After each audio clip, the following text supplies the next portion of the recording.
Hey guys, as always, अगर आप इस चैनल पर नए हो तो don't forget to subscribe, hit the bell icon to get notified and ये आपको वीडियो पसंद आती है तो don't forget to like, share, comment down below. Today we are going to draw full captain, full keeper, full batsman. He is specially known for his helicopter shot. He is Indian cricketer of Team India, Mr. Mahendra Singh Dhoni, known as MS. So let's get started.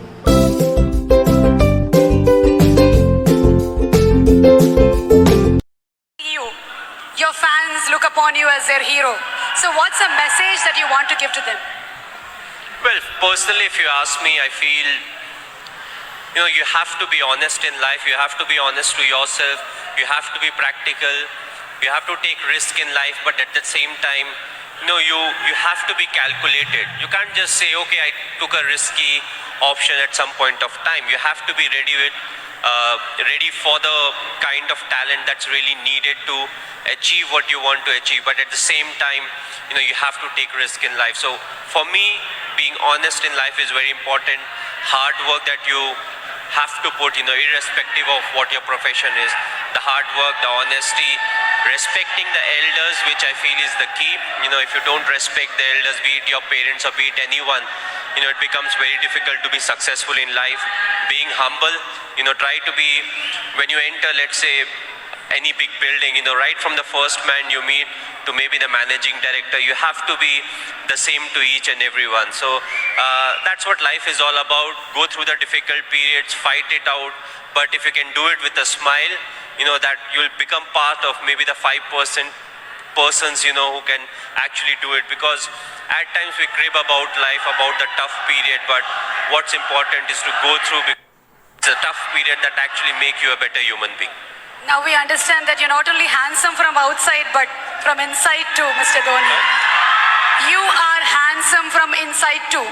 Thank you a lot. Thank you, Mr. Cool Captain. So have you watched any Telugu movies? Me?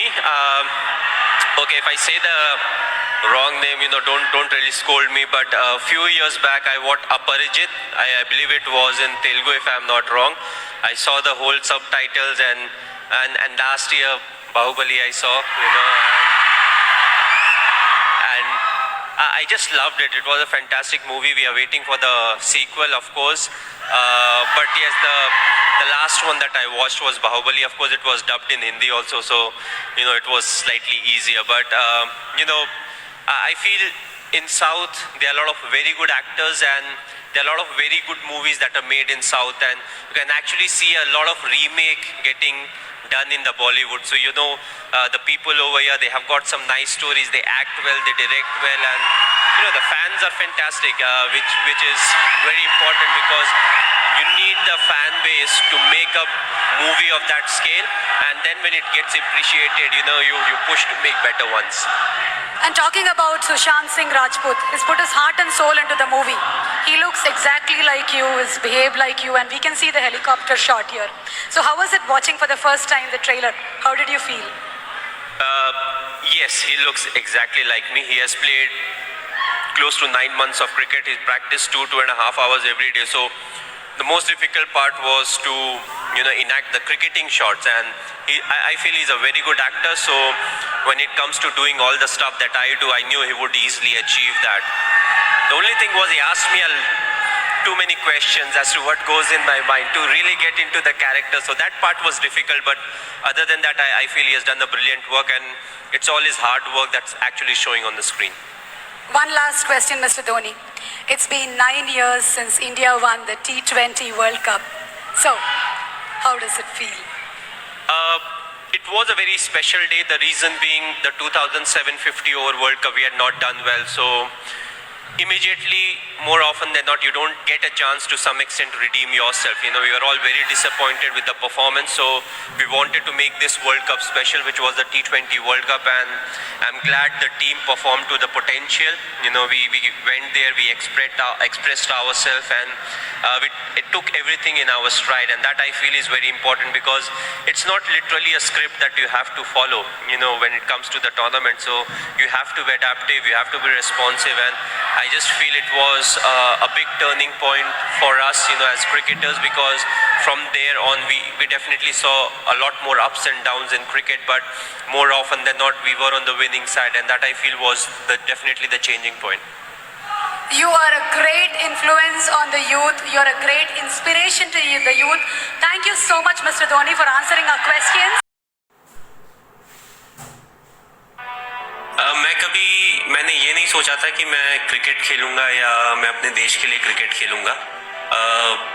मैं सिर्फ जो sport था वो enjoy करना चाहता था। 4 बजे मुझे पता था मेरे घर में खेलने का परमिशन था, 4 से 6 आप खेल सकते हैं। स्कूल हमारा 1:30-1:40 तक खत्म हो जाता था, तो हम लोग एंजॉय करते थे। और उसके बाद जब हमारा गर्मियों की जो छुट्टियां होती थी, तो स्कूल में जो हमारा क्रिकेट का सामान था वो लेके हम 15-20 दिन का कैंप करते थे, आपस में मैचेस खेलते थे।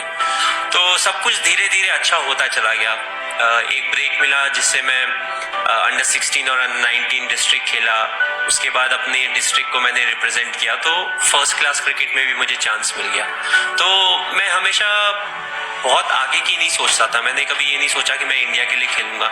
मेरे लिए था कि मैं कल कौन सा मैच खेलने वाला हूँ या परसों कौन सा मैच खेलने वाला हूँ, वो मेरे लिए ज्यादा इंपॉर्टेंस रखता था।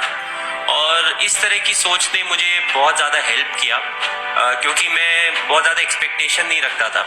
मेरी ऐसी सोच नहीं थी कि यार इस टीम में मुझे सिलेक्ट होना चाहिए। मेरे हाथ में था परफॉर्मेंस करना, अच्छा करना, मैं वो करता था। सिलेक्शन किन्हीं और के हाथ में था, भले वो 5 सिलेक्टर हो या कोई और हो। तो मैं उन सब के बारे में नहीं सोचता था। मैं सोचता था जहां के लिए भी मुझे सिलेक्ट किया जाएगा मैं वहां जाके खेलूंगा और अच्छा करूंगा।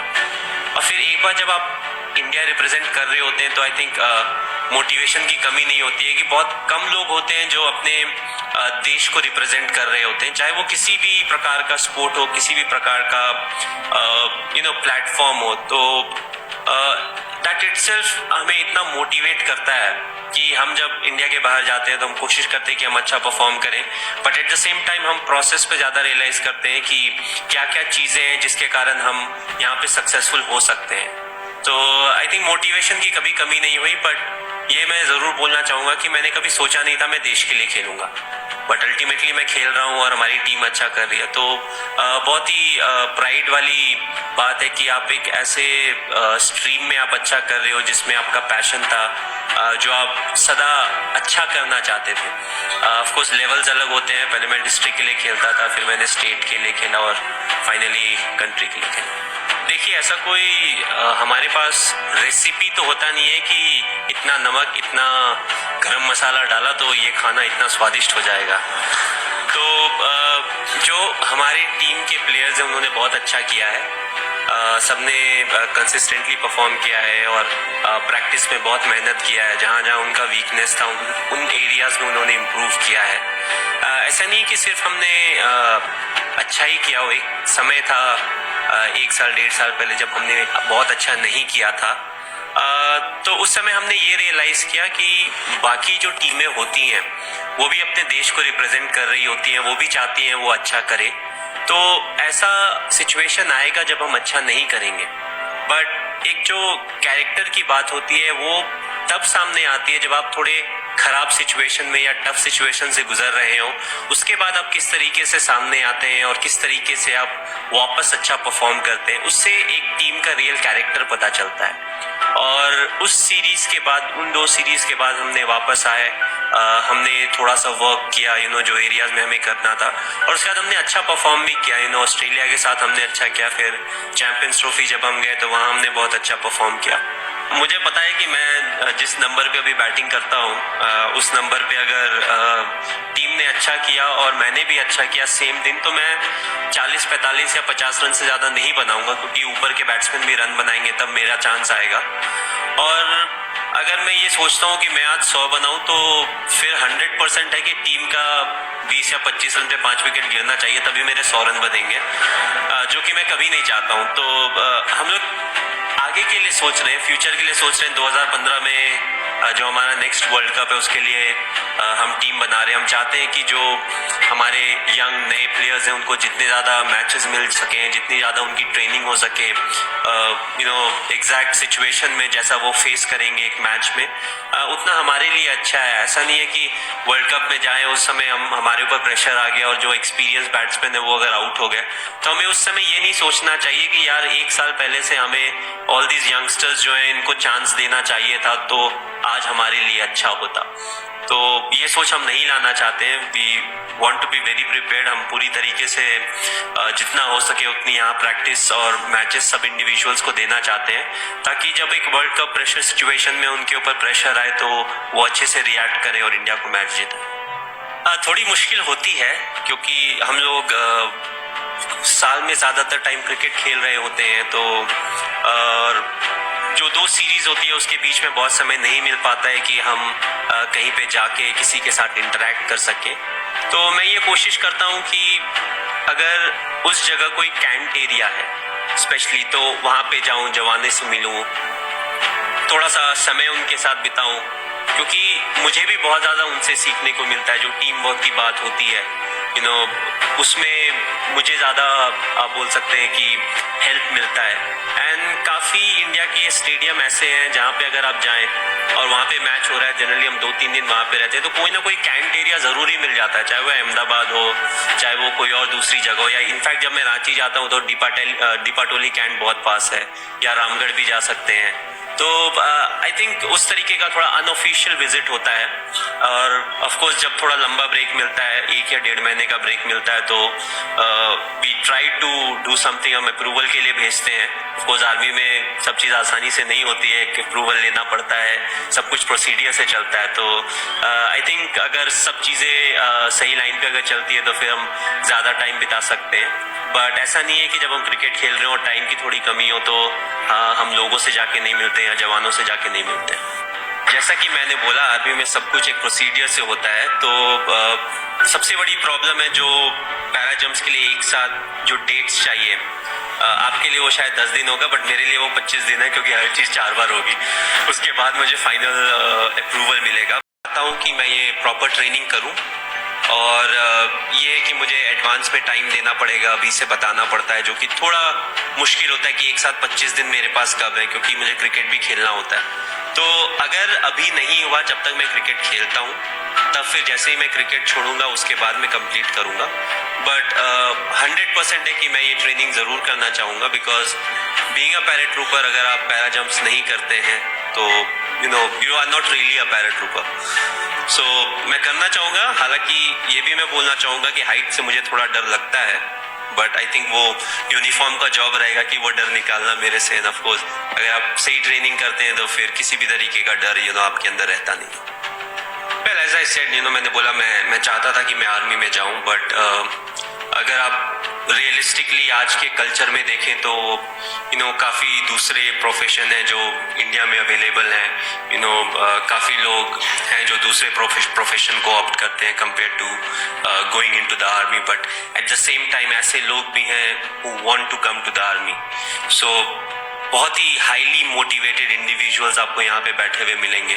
आई वॉज फॉर्चुनेट कि मैं एक बार OTA गया था, officers training academy in Chennai, and it was nice to see जो यंगस्टर्स थे वो जिस तरीके से वहाँ पे आए थे, and the way they wanted to join the army, जिस तरीके से वो कंट्रीब्यूट करना चाहते थे। तो आई थिंक काफ़ी एक टफ रेजीम है बीइंग एन आर्मी जवान और an officer. It's a very tough regime. ना सिर्फ इनको, आई थिंक हमें we need to thank their families, they go through a lot, और काफ़ी टफ होता है उनके लिए भी। समय समय पे ट्रांसफर्स होते रहते हैं, छोटी चीज़ें बड़ी चीज़ें, और मैं वाकिफ हूँ because I belong to a place जहाँ से पास में we have 2 and 3 cantt area, so the real problems.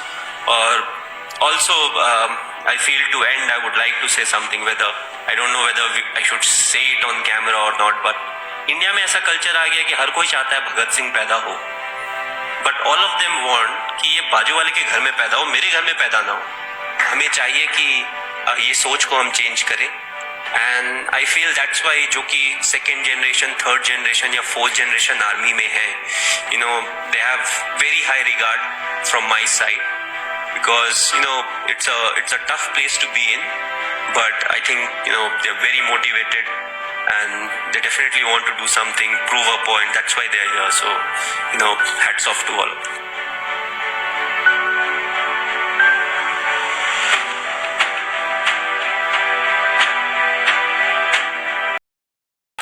Dhoni finishes off in style. A magnificent strike into the crowd. India lift the World Cup after 28 years. The parties start in the dressing room, and it's an Indian captain who's been absolutely magnificent.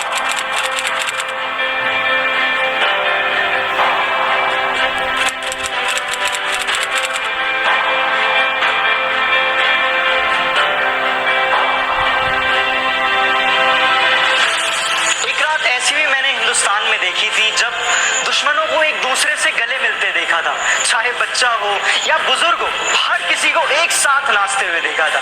जी हाँ, सही सोचा आप लोगों ने। मैं बात कर रहा हूँ 2 अप्रैल 2011 सन 2011 की।